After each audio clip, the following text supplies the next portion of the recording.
네, 백년 화편. 든든한 아침을 도와주는 아주 고마운 친구입니다. 여러분도 백년 화편으로 아침 든든하게 드시고 가시기 바라겠습니다. 자, 든든한 또 우리의 투자 친구 박병창 이사님 모시겠습니다. 어서 오십시오. 예, 안녕하십니까. 네, 반갑습니다. 자, 미국 지금 이제 이라크에 있는 무장단체가 텔아비브, 그러니까 이스라엘을 공격을 했다고 그래서 지금 약간 흔들리지 않나 싶은데 오히려 미국 증시 선물 같은 경우는 크게 흔들리지는 않는 것 같습니다. 예, 그거하고는 큰 문제 없이 움직였습니다. 오히려 이제 국제 수익률에 따라서 장중에 좀 움직였고요. 네. 아침에 상승 출발했는데 중간에 국제 수익률이 좀 올라가면서 보합권까지 하락을 했었습니다. 그러다가 이후에 꾸준히 상승하면서 다우는 0.85, 나스닥은 1.51, S&P 500 0.9% 상승 마감했습니다. 좀 주요 지표들을 보면 오랜만에 보면요, 유가 79달러까지 지금 떨어져 있고요. 네. 한참 전쟁 우려가 심했을 때도 한 85달러에서 유지가 됐었죠. 그래서 이게 하향 안정화되는 그런 모습을 나타내고 있고요. 달러 인덱스도 105.2, 고점으로부터 꽤 내려왔습니다. 우리 원화 1367. 국제 수익률도 2년 만기가 5%를 찍었었죠. 지금 4.88까지 좀 내려와 있는 상황입니다. 네. 약간 안정화되는 그런 상황인 거고요. 마지막으로 엔화를 보면 153.6. 장중에 160 터치했었죠. 아유. 그날 네. 개입을 한 것 같고요. 그리고 한 번 더 한 것 같아요. 두 번 지금 하고 있는 것 많이 같고요. 해야죠. 그래서 이렇게 하는 이유는 이제 경고를 하는 거겠죠. 계속. 자, 이 위로 계속해서 엔화가 약세가 되는 부분들은 우리가 자시하지 않겠다라는 것들 지금 보여주고 있는 것 같습니다. 과거처럼 계속 공격을 해서 계속 떨어뜨리고 있지는 않아요.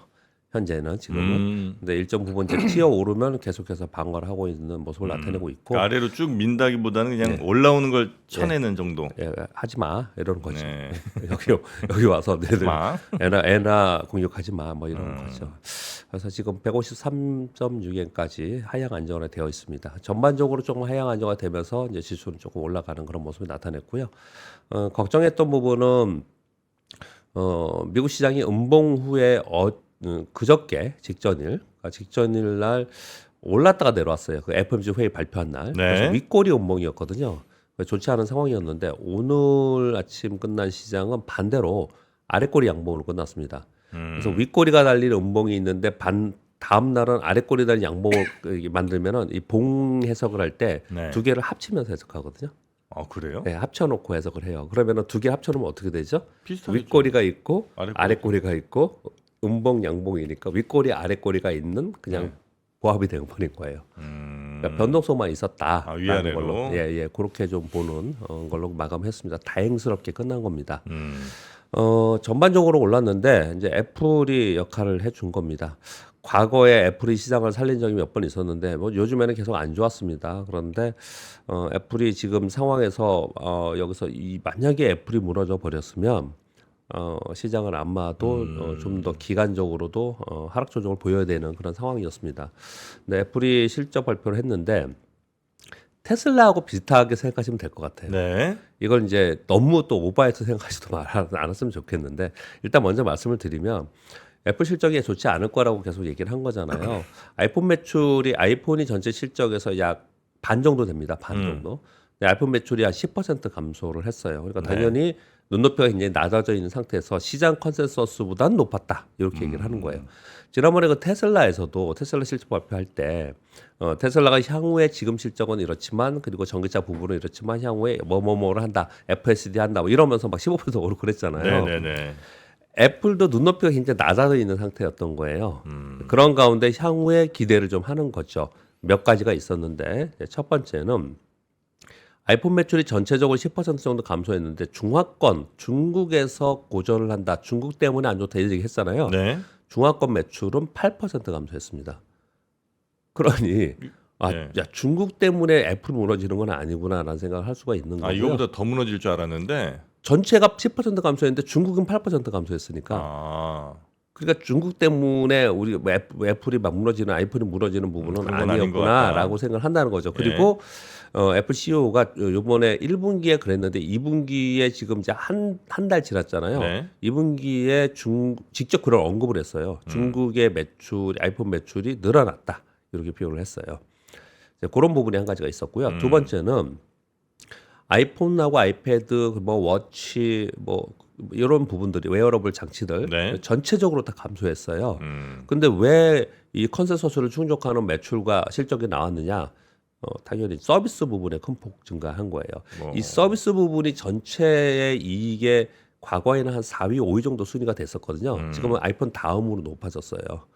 이 부분이 애플의 힘이죠. 이것을 이제 우리 뭐라고 하냐면 소위 말하는 경제적 해자라고 하는 충성 고객이라고 얘기를 하거든요. 경제적 해자의 중요한 한 포인트가 충성 고객이에요. 뭐 앱 내 매출이라든지 예. 뭐 이런 건 거죠. 예. 서비스라는 게. 그렇습니다. 그래서 애플을 보면서 각 기업들은 우리나라 기업들이나 또 우리 투자자의 입장에서는 그 기업들이 이러한 경제적 해자를 가지고 있는가를 봐야 되는 거고 그래서 이 책에도 나오고 항상 이걸 표본으로 샀습니다. 아마도 대학가에서 이런 공부를 하고 있을 것 같아요.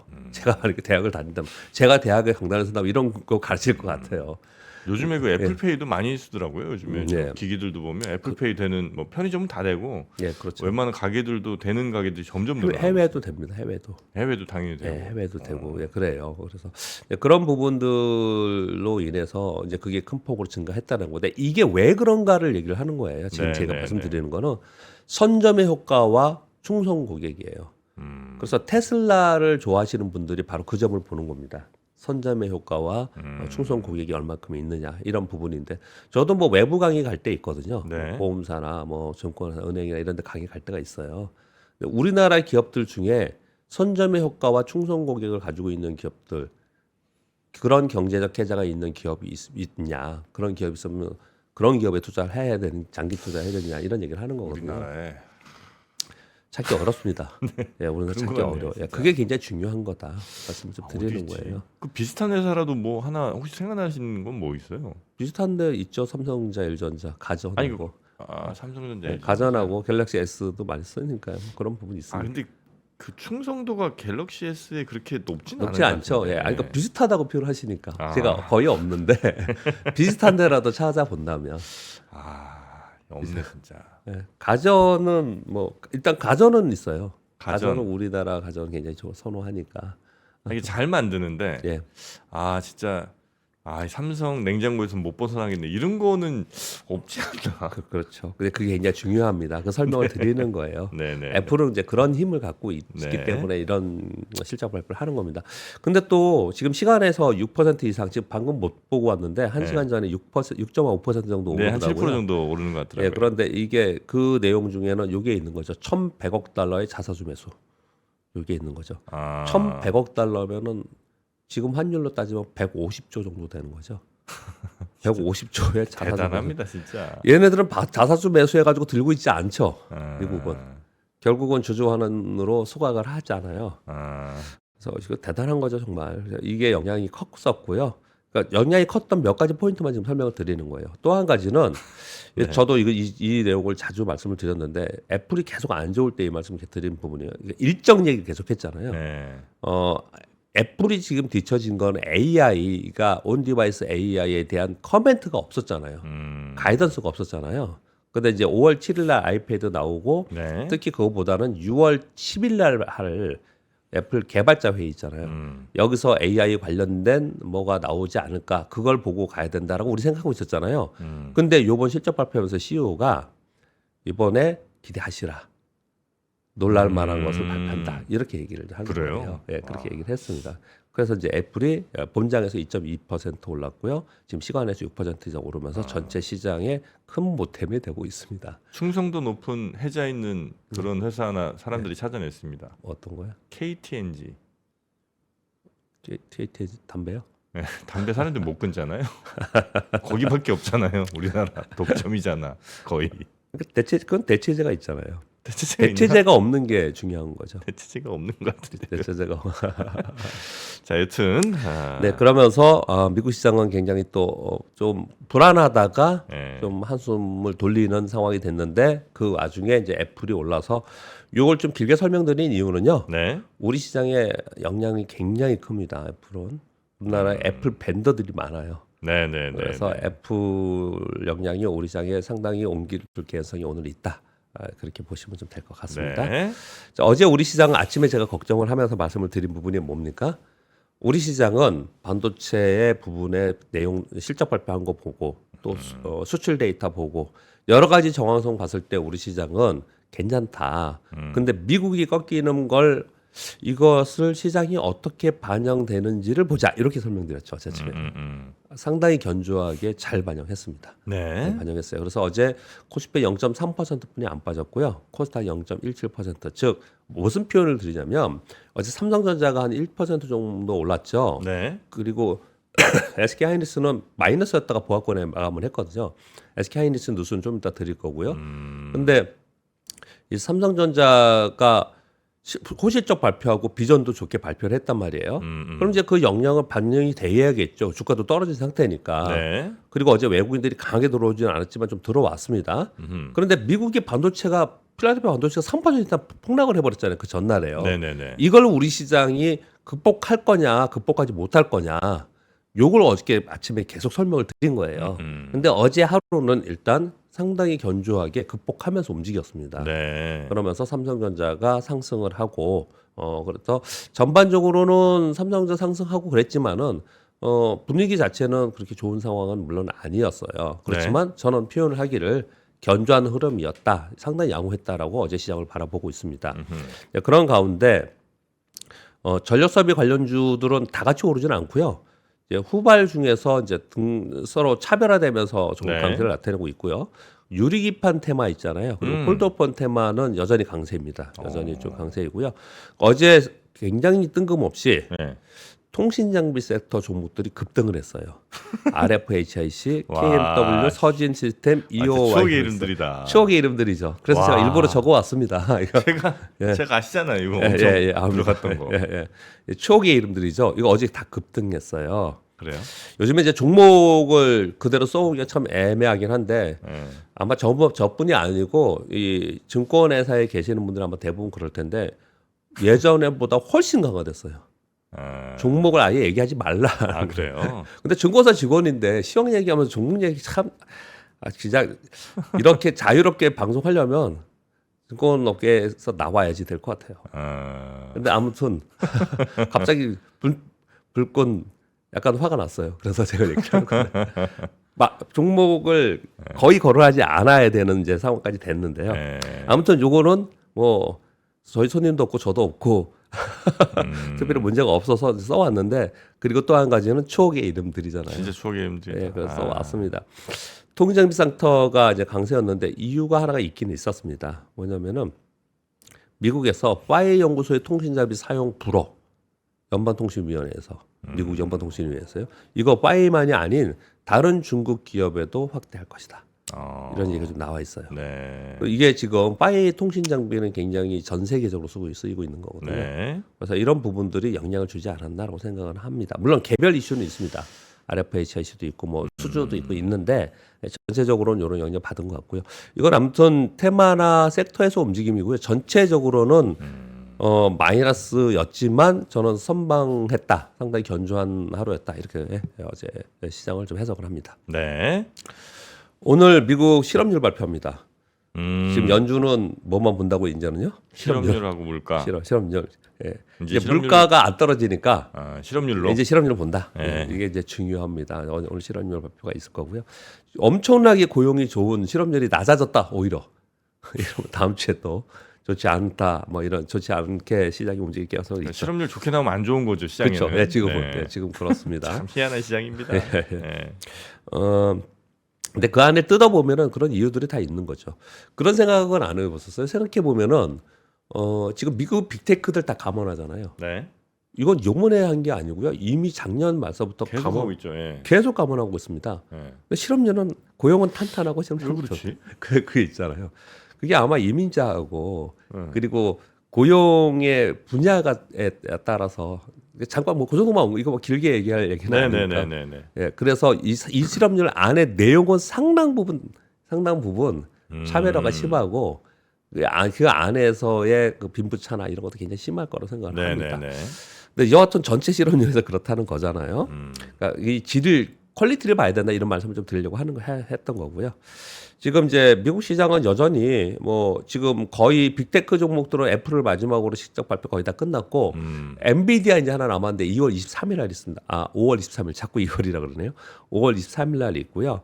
그 사이에는 중위권 시총의 기업들이 실적 발표를 합니다. 다음 주도 많이 하는데 그러니까 이제는 시총이 높은 기업들이 실적 발표를 하면 그것에 의해서 시장이 올라가고 내려가고 했잖아요. 네. 근데 이제는 그거보다는 중위권에 있는 기업들이 실적 발표를 하기 때문에 지수보다는 종목별 차별화만, 종목별 등록만 있는 그런 종목 장세가 되지 않을까 그렇게 해석하는 게 맞지 않을까 생각하고요. 그리고 우리나라는 지금 계속 말씀드린 바와 같이 우려에 비해서 상당히 선방했어요. 그래서 좀 한숨 놓을 수 있는 상황이 좀 됐고요. 다만 최근에 강세 종목들의 움직임을 봤더니 한 이틀 3일 올랐다가 우리 예전에 강할 때는 막 추정하면서 거래했잖아요. 네. 추정 매매가 잘 안 돼요. 꼭 내려왔다가 이거 어떻게 해야 돼? 전체 시황도 안 좋고 매크로도 안 좋은데 이거 팔아야 돼? 막 이런 고민이 되고 이제쯤 되면은 또 다시 받는 죠. 이러고 움직이거든요. 그래서 상승 추세를 추종하는 매매는 좀 어려운 단계에 들어갔다 정도 팁을 좀 드리고요. 오늘은 애플 영향권이 있을 겁니다. 그래서 기대를 한번 해보겠습니다. 애플 관련주들에 대해서 기대를 할 수 있는 거고 다음 주 월요일 날 우리 대체 공휴일입니다. 다음 주 월요일 날 휴장이에요. 이런 부분도 영향을 좀 받을 것 오늘 같습니다. 휴가 내신 분들도 많더라고요. 굉장히 많죠. 네. 그리고 수요일 날 쉬었잖아요. 예, 그냥 그때부터 수요일 날 쉬어가지고 목금. 예, 수목금 이렇게 쉬는 분들 굉장히 많아요. 그렇게 하면 이제 다음 주 월요일까지 예, 꽤 오래. 이번에 상당히 많은 것 같습니다. 뉴스들 좀 살펴볼까요? 예. 네. 어제 기업 밸류 프로그램 가이드라인이 공개가 됐어요. 네. 근데 뭐 재무지표 이러이러한 거, 비재무지표 이러이러한 거, 우리 맨날 얘기했던 것들 나왔거든요. 연일에 주기적 공시를 한다. 시장에서 어떻게 받아들였냐? 여기에 인센티브가 뭐가 있냐? 별거 없네. 페널티가 뭐가 있냐? 어제 밸류 관련주가 하락했어요. 알맹이 없다. 네. 이거 그냥 너무 일반적인 얘기예요. 제가 얘기하게 들어. 전 웬만한 비판 잘 안 하잖아요. 방송하면서. 이거 너무 일반적인 얘기만 그냥 막 나열해놨어요. 네. 조금 더 구체적이어야 되고요. 구체적인 안에 따라서 인센티브와 페널티가 뭐다라는 게 있어야 되고. 좀 구체적이고 네. 그다음에 강제성이 뭘 있든지 해야지. 네. 그리고 뭐 세제가까지 안 간다 하더라도 세금 정책은 나중에 이제 좀 논의해 보시고 그래 이제 우리가 할 수 있는 데까지는 어떻든 조금 우리가 느끼기에 강력하게 좀 가야 되는데 이 일반적인 내용들이 좀 나왔습니다. 뭐 네. 일반적인 내용 나오고 이제 앞으로 구체적인 내용이 나오길 기대합니다. 예, 뭐 그렇게 되겠지만 어제 내용은 그랬습니다. 이렇게 말씀드리고요. 네. 그리고 SK 하이닉스가 어제 본사에서 AI 시대 SK 하이닉스 비전과 전략이라는 기자간담을 했는데 본사에서 기자간담회는 창사 이래 처음이라고 합니다. 네. 왜 그랬을까? 그런 생각이 갑자기 들더라고요. 창사 이래 처음으로 갑자기 기자 간담회. 네, 기자간담회를 했어요. 그러면서 청주, 용인, 미국 등 주요 생산 거점 관련 투자 계획을 발표를 했습니다. 빨간 것을 써놨는데 자신 있게 이렇게 얘기를 하고 있습니다. 올해 거 솔드아웃 다 팔렸다는 얘기는 우리 알고 있잖아요. 네. 내년 생산 물량도 대부분 솔드아웃이다. 이렇게 얘기를 하고 있고요. 아마도 이 얘기를 하면서 삼성전자와 비교를 좀 많이 했어요. 네.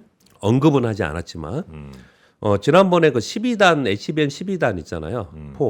요 샘플을 5월에 제공하고 양산은 내년이 아닌 3분기로 준비 중이다. 이렇게 얘기를 했거든요. 이거 삼성전자 때문에 이 얘기를 한 거예요. 네. 제가 어제 읽어드렸어요, 이거를요. 삼성전자에서 지금 샘플을 제공을 하고 있고 빠르면 2분기 안에 양산할 거다. 이렇게 얘기를 했거든요. 네. 그러면서 지금 SK 하이닉스는 야, 그건 12단은 엔비디아가 지금 필요한 게 아니야, 올해는. 내년 일이야. 이렇게 하고 넘어갔었거든요. 네. 그러니까 이제 그 경쟁이 있는 거잖아요. 아까 기자님도 얘기를 하시는 것 같은데. 그래서 아마 이런 것들을 직접적으로 언급을 좀 한 것이라고 좀 보여져요. 즉 삼성전자 그렇게 한다고 하니까 야 우리 언제 그래서 우리가 언제 내년이라 그랬어. 아니야.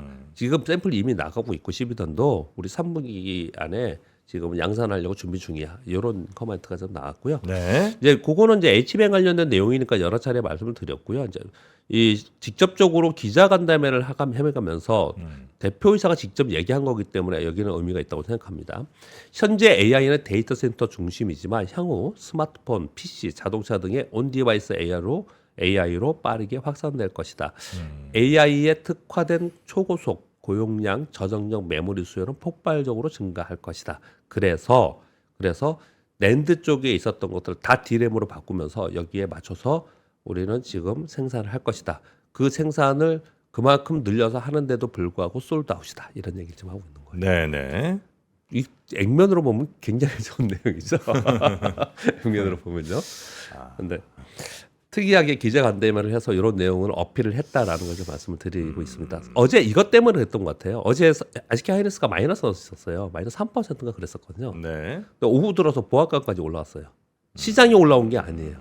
SK가 올라왔. SK 하이닉스가 어제 올라왔어요. 이런 어쨌든 내용이 기업들이 자신들의 활동에 대해서 기자들한테 혹은 뭐 네. 투자자나 국민들한테 이렇게 널리 잘 알리고 거기에 예. 대해서 평가를 받는 거는 참 좋은 일인 것 같아요. 과거에는 이런 일이 많지 않았던 것 같은데. 그렇죠. 왜냐하면 삼성전자도 했고 네, SK 하이닉스도 네, 하니까 우리가 이런 뉴스를 보면서 아 지금 뭘 하고 있구나, 어디까지 되고 있구나, 맞습니다. 뭐 때문에 싸우고 있구나. 그래서 어떤 데는 좀 좋아지겠구나 이런 걸 가늠을 좀 할 수가 있는 그러니까요. 거잖아요. 그렇게 볼 수 있겠고요.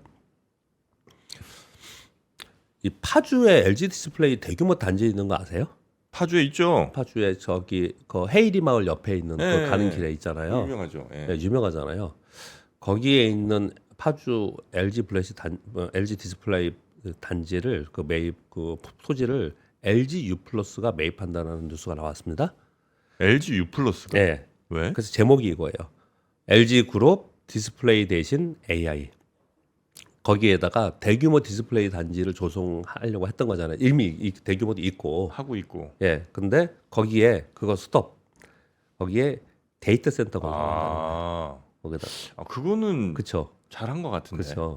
네. 왜냐하면 지금 워낙에 그쪽에 LCD 쪽은 지금 중국 거 팔고 있고 막 그러잖아요. 네, 디스플레이는 뭐. 예, 이제 힘들죠. OLED의 일부로 예, 예. 가야 되잖아요. 고부가 가치로. 네. 그래서 거기에 단지가 어마어마하게 크지 않습니까? 그 LG U 플러스가 사서 인터넷 데이터 센터를 건설해서 AI와 클라우드의 수요에 대응하겠다. 이렇게 발표 하나가 있었습니다. 네. 그리고 LG 디스플레이 내용이 나와서 LG 디스플레이의 내용이 하나 더 있었는데요. 애플이 지금 5월 7일 날 아이패드 OLED 채용 채택된 아이패드를 지금 이번에 5월 7일 날 발표하잖아요. 판매 개시하지 않습니까? 거기에 제가 이걸 말씀을 드렸는데 요번 얘네들은 11인치, 13인치 이렇게 안 하고 10.9, 12.9 이렇게 얘기를 하는데 11인치, 13인치예요. 근데 여기 이 대화면 OLED 아이패드 출시한다라는 거 발표가 있었거든요. 네. 그런데 요번에 나오는 거는 13인치 모델 비중이 더 많지 않을까라고 전망을 좀 하고 있어요. 큰 더 거 큰 거. 다들 예. 선호하더라고요. 예, 예, 네. 그렇게 좀 전망을 하고 있는데 LG 디스플레이는 11인치, 13인치를 만들고 있고 OLED를 지금 제공하고 있고요.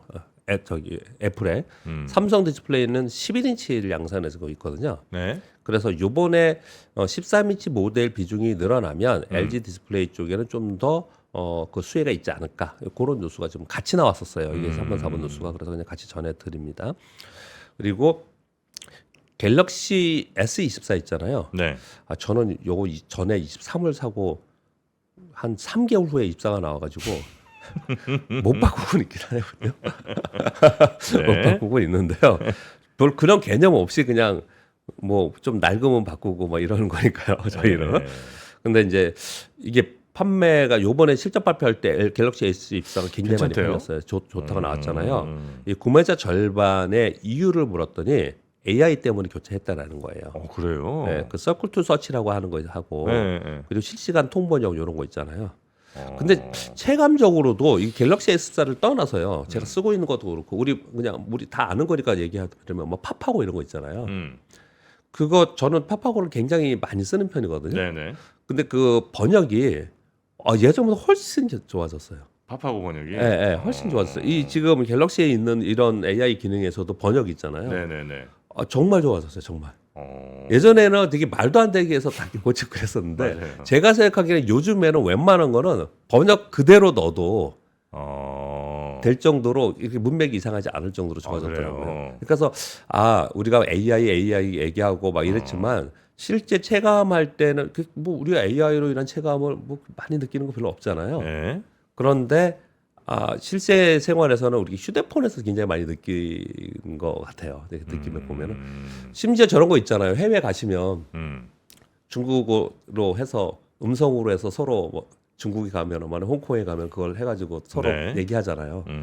저는 한국말하고 그 사람 그 사람 얘기하고 네네네. 뭐 또는 어디 음점에 가도 사진 찍으면 한국말로 다 번역 나오고 그런 게 불과 몇 년 전에 그렇게까지는 아니었어요. 급속도로 좋아지고 있구나. 좋아지고 있어요. 그런 것들이 실제로 실생활에 이제 침투하기 시작을 하는 거죠.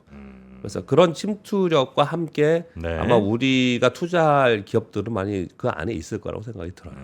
그런 생각이 좀 합니다. 네이버가 참고로 그 1분기 영업이익이 4,393억 원 지금 속보 나왔는데요. 전년 대비 한 33% 정도 예. 오른 아주 호실적이 나온 것 같습니다. 요즘에 실적들 굉장히 좋게 많이들 그러네요. 발표하더라고요. 일단 컨센서스보다 높은 것도 굉장히 중요하지만 그런 것들도 올라가는 종목들이 있지만 컨센서스 자체가 아니고 YOY, QOQ로 늘어나는 기업들이 꽤 있어요. 그런 기업들의 부분은 좀 좋아지는 부분이 있는 것 같습니다. 네. 다행이네요. 거기도 그쪽 진짜 안 좋아요. 네. 주가가 진짜 안 좋은 쪽이 하나가 그 인터넷 쪽입니다. 예. 포털 쪽. 그리고 요거는 그 기자님이 해주시는 것 같은데 제가 좀 짧게 설명을 좀 드려볼게요. 일단 아까 먼저 얘기한 게 7번부터 얘기를 할게요. OECD에서 우리 한국 성장률을 2월달에 2.2%에서 네. 5월 2일 어제 2.6%로 상향 조정했거든요. 상향 조정한 내용은 반도체 수요 회복을 해서 수출이 호조가 되고 있고 그것으로 인해서 우리 성장률이 높아질 거다 이렇게 얘기를 한 거예요. 근데 사실은요 1월 첫째 주에 이 얘기를 다 했어요. 한국은행 총재도 얘기했어요. 아, 그랬나요? 올해 반도체가 늘 거고 올해 수출은 좋아질 거고 아무도 안 믿었어. 대신 내수는 좀 좋지 않을 거야. 네. 그래서 차별화가 심할 거야. 네. 그래서 우린 체감은 못 느끼지만 수출은 좋을 거야. 이 얘기를 했었습니다. 계속 했었어요. 지금 벌써 5월 됐는데 네. 그렇게 되고 과정 속에 있습니다. 그 과정 속에서 우리가 좀 짚고 넘어가야 될 부분이 뭐냐면 일단 요거부터 먼저 말씀드리면 우리가 지금 2.6% 아까 기자님이 미국하고 똑같아요를 자꾸 강조하시던데 미국 2.6%. 네. 그리고 유로존이 0.7, 독일은 0.2 뭐 이래요. 인도가 제일 높고요. 인도네시아, 차이나 뭐 이렇게 돼 있습니다. 네. 참고로 이렇게 그냥 보여드리려고 이 화면을 가져왔고요. 자, 그 가운데 이런 코멘트를 또 남겼어요. 물가 상승률은 올해만 한 2.6% 되겠다. 올해 말에. 그런데 소비와 투자는 금리 인하 후에나 회복될 것이다. 소비와 투자가 쉽게 회복되지 못할 것이라고 얘기한 거예요. 이 얘기는. 왜냐 금리 인하 바로 하지 못하거든요. 그렇죠. 그렇죠. 이렇게 얘기한 거거든요. 이걸 6번하고 같이 얘기를 하겠습니다. KDI에서 네. 경기 부양 정책, 물가 안정이 먼저다. 읽어보면 무슨 내용인지 제가 읽어드리면 이해하실 거예요. 최근 수출 회복세에도 위축된 내수 시장이 있다. 왜 그러냐? 고금리가 발목을 잡고 있다. 그러면 수출 회복, 내수 시장을 살리기 위해서 금리를 만약에 낮추면 이러면 만약에 어떤 일이 발생되냐? 그럼 물가가 오르잖아요. 네. 그래서 누적된 금리 인하 효과로 인해서 내수 회복이 지금 현재 쉽지 않은데 만약에 여기서 경기 부양 정책을 잘못 썼다가는 물가가 오르기 때문에 물가가 오르는 것 때문에 내수가 안 되는 거기 때문에 결국은 악순환이 된다라는 설명을 하는 거예요. 그래서 당분간 물가 억제에 집중해야 된다는 표현을 하면서 정책 금리가 물가가 올라서 금리가 올라간 거에 따라서 민간 소비가 얼마나 주는가 그리고 얼마나 오랫동안 영향을 주는가를 KD에서 발표를 한 거예요. 이 영향이 저는 이제 아까 기자님이 이걸 하셨으니까 제가 다른 각도로 좀 얘기해 볼게요. 네. 이거 외식업체 폐업률 추이거든요. 2020년과 2021년 요때 코로나잖아요. 그래서 연합뉴스에서 요 뉴스도 계속 나오던데 코로나 시기보다 지금 폐업률이 어마어마하게 높아지고 있는 겁니다. 21%면 어떻게 되는 거죠? 21%면 그리고 5개 중에 하나는 그냥 5개 중에 하나인 거잖아요. 근데 이거는요, 이런 데이터를 안 봐도 우리들 스스로도 느껴요. 그냥 만나서 얘기할 때 굉장히 체감적으로 느껴져요. 아, 진짜 그냥 임대 붙인 임대 상가가 엄청 많아요. 엄청나게 많아요. 네. 그게 그렇게 많고 내수가 지금 좋지 않은 상황인데 들어가지도 않겠죠. 그러니까 아예 거기가 매매도 안 되는 거죠. 다시 들어오는 사람도 없는 거죠. 이게 굉장히 심해요. 지금 일부의 예를 들어서 지금 여의도는 그 정도까지는 아닌 것 같은데 저쪽에 우리 비교를 많이 하는 강남의 압구정 뭐 이런 데 있잖아요. 빈각이 많아요. 압구정 한번 가보시면 빈각이 많이 있거든요. 이제 이 얘기를 왜 지금 드리고 있냐면요. 그 고금리를 계속 이대로 가면 물가 때문에 고금리 계속 간다. 연준이 계속 얘기하잖아요. 연준이 그러고 있는 상황이니까 우리도 어쩔 수 없이 우리가 혼자 먼저 내리지 못하고 있고 유럽은 다르니까 유럽 먼저 내릴 거지만 연준이 움직이고 나서 우리도 움직일 거 아니에요. 이 고금리가 1년 이상 가지 않습니까? 네. 작년, 재작년, 특히 재작년에 얘기했던 시스템 위기 발생에 대해서 이 지표를 보면서 얘기했던 사람들 되게 많았죠. 그게 이 고금리가 오래 가면 갈수록 결국은 나옵니다. 제가 이렇게 얘기를 해볼게요. 그냥 결국은 제 경험적으로 볼 땐 결국은 문제가 돼서 터져요. 이게 터진다고요. 그게 하나 둘씩 이 실제로 우리의 실생활에서 나타나고 있는 거거든요. 그러니 지금은 이걸 금리 인하해서 경기를 잡을 수도 없는 거고 이런 실질 경기가 안 좋은 상황을 어떻게 잡아야 되는가도 고민하고 있는 그런 상황인데 금리를 건들지 못하고 있고 금리를 못 건드는 거는 물가 때문에 그렇기 때문에 결국은 지금 전 세계는 다 물가와의 싸움이 인플레이션 싸움에 있는 거죠. 그것에 집중되어 있다라는 얘기를 지금 하고 있는 거고 네. 비단 KDI 얘기가 아니더라도 이건 굉장히 중요하고 이것을 우리는 계속 보고 있어야 된다. 이 얘기를 좀 하려고 하는 겁니다. 네. 자꾸 이론적으로 말씀을 드렸는데요. 그냥 제가 경험적으로 볼 때 주식시장에 꽤 오래 있었잖아요. 제가 볼 때 이 금리나 미국에서 금리나 오래 안 하고 이 금리 상태에서 내년 또는 내년 중반까지 간다. 진짜 힘들 것 같아요. 진짜 살기 힘든 게 아니고 어려운 상황에 처해지지 않을까. 그래서 그 안에 조치를 좀 취해줬으면 하는 그런 그냥 주식시장에 있는 사람으로서의 기대와 바람이 있거든요. 어찌할지는 그들 마음이지만 그나마 아마 뭐 느끼실 텐데 서울은 제가 볼 때는 많이 어려워졌지만 이런 뭐 가게 같은 데들 신사동 같은 데 거의 뭐 전멸이고 뭐 이런 데도 있는데 가로수길 뭐 이런 데 있죠. 거기는 워낙 이제 저 임대료도 좀 비싸고 뭐 이러니까 못 견디는 건데 지방 같은 데 가면 임대료를 떠나서 아예 그냥 맞아요. 사람이 없어요. 그렇죠. 그냥 저녁 한 8시 되면 아예 없어. 그러니까 거긴 진짜 뭐 임대료 이런 걸 떠나서도 그냥 가게 문 여는 것 자체가 마이너스. 그렇죠. 저런 거나 비슷한 거잖아요. 일본에 약간의 이 시내 동경이라든지 이런 근처에 약간만 위성도시 가면은 만약에 유산으로 아파트를 받았어. 그 아파트를 그냥 둔대잖아요. 팔리지도 않고 세금은 내야 되고. 그냥 포기. 포기 그냥 해서 그래서 빈집들이 생긴다고 하잖아요. 맞습니다. 빈집들이 굉장히 많다고 하지 않습니까? 근데 그게 예전에는 남의 일로 생각이 들었어요. 그런데 가만히 이렇게 요즘에 살면서 뉴스를 보고 뭐 매일 아침 제가 데일리 방송을 하면서 이렇게 뉴스들을 많이 보잖아요. 근데 야 서서히 그 방향으로 가고 있구나라는 생각을 되게 많이 해요. 근데 이런 얘기들을 제가 방송을 하고 있기 때문에 아침에 다른 이런 거하고 연결해서 말씀을 드리는 건데요. 근데 일상으로 살 때는 뭐 저녁밥 먹으면서나 얘기하지 일상에서 우리 그런 얘기 많이 안 하잖아요. 사실은. 근데 이런 얘기들을 제가 지금 하는 얘기를 제가 방송에 하기 때문에가 아니고 많은 사람들이 다 그렇게 얘기를 지금 하고 있어요. 그런 부분도 좀 우리 주식 투자와 직접적인 연관이 없는 부분이 있을 수도 있어요. 주식시장은 또 주식시장은 자본시장의 돈의 유동성에 의해서 움직이는 부분이 좀 있긴 한데 흐름은 그쪽으로 가고 있어요. 그래서 그 과정 속에서 어떻게 될지 우리 좀 잘 봐야 된다. 고민보다는 잘 지켜봐야 된다라는 생각을 좀 합니다. 그런 생각 좀 하고요. 뒤에 부분은 요거 하나만 하고 뒤에 부분은 그냥 하지 않겠습니다. 여러분께 이 다운로드 되죠? 이 자료가 다운로드 받으시면 되겠습니다. 업로드 해놓습니다. 공매도 전면 금지 6개월 했잖아요. 근데 코스피 시장에서는 약 54% 청산했대요. 코스닥은 약 38%분이 청산을 안 했다고 합니다. 이자는 계속 내고 있을 때 청산을 안 해. 왜 그러는 거지? 아 그래요? 청산을 안 하고 있다고 합니다. 근데 꼭 이게 2차 전지 쪽에 꽤 많이 있어요. 그래서 2차 전지가 그 안에 회복을 하면 청산을 할 건데 빨리 회복이 됐으면 하는 마음이 좀 있네요. 바람이 좀 있네요.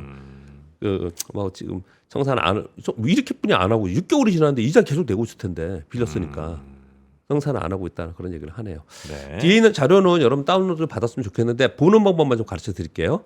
지금 수출입 데이터 나왔잖아요. 네. 맨 앞엔 D램이고 낸드고 MLCC 주요만 가져왔어요. PCB, 반도체, 증착, 스마트폰, 카메라 이렇게 해서 한 20개 정도 돼요. 자동차도 되고 주요만 했습니다. 여기 2차 전지에 관련 것도 있고요. 보는 방법을 좀 말씀드리면요. 왼쪽에 있는 거는 막대 그래프하고 있는 이거는 지금 추이. 지금 D램은 추이가 상승 전환되어 있잖아요. 네. 요런 추이를 좀 보시는 거 하고요. 그리고 오른쪽에 있는 거는 YOY하고 MOM으로 성장률이에요. 그러니까 제가 전부 다 이렇게 노란색으로 쭉 거놨어요. 네. 이게 0이에요, 0. 아. 그러니까 얘 위에 있어야 되는 거죠. 성장률이니까 얘 위에. 네. 반도체 증착 이거는 빨간 게 확 올라가잖아요. 이렇게 그러니까 이건 수출입 데이터이기 때문에요. 전망이 아닙니다, 여러분. 네. 이건 전망이 아니고 진짜로 좋아지는 거예요. 진짜로 나빠졌거나. 네, 네. 그러니까 여기 지금 쭉 주요 산업별로 다 있거든요. 예. 이거 보셔가지고 지금 추이가 어떤지 그리고 성장률이 0 이상으로 얘네들이 되고 있는지 이 부분을 좀 보시면 각 섹터별로 해보면 네네네. 될 것 같아서. 제가 지금 쑥 훑어봤는데 예. 제일 좋은 데가 라면입니다. 맨 뒤에 제가 라면 하나 가져왔습니다. 예. 라면이 제일 좋아요. 예, 가져왔습니다. 근데 딱 직관적으로 보실 수 있겠죠. 네네네네. 그래서 참고로 좀 가져왔습니다. 저희도. 네, 아유 고맙습니다. 네, 여기까지 항상 이렇게 하겠습니다. 좋은 자료 정리해 주시는 우리 교보증권 박병창 이사님 오늘도 감사하고요. 주말 잘 보내시고 화요일에 뵙겠습니다. 예. 고맙습니다. 감사합니다. 박근영, 이선영, 서경인, 염승환 투자 마스터들의 세심한 케어로 건강한 투자 습관을 만드세요. 3프로 멤버십 3프로 앱에서 확인하세요.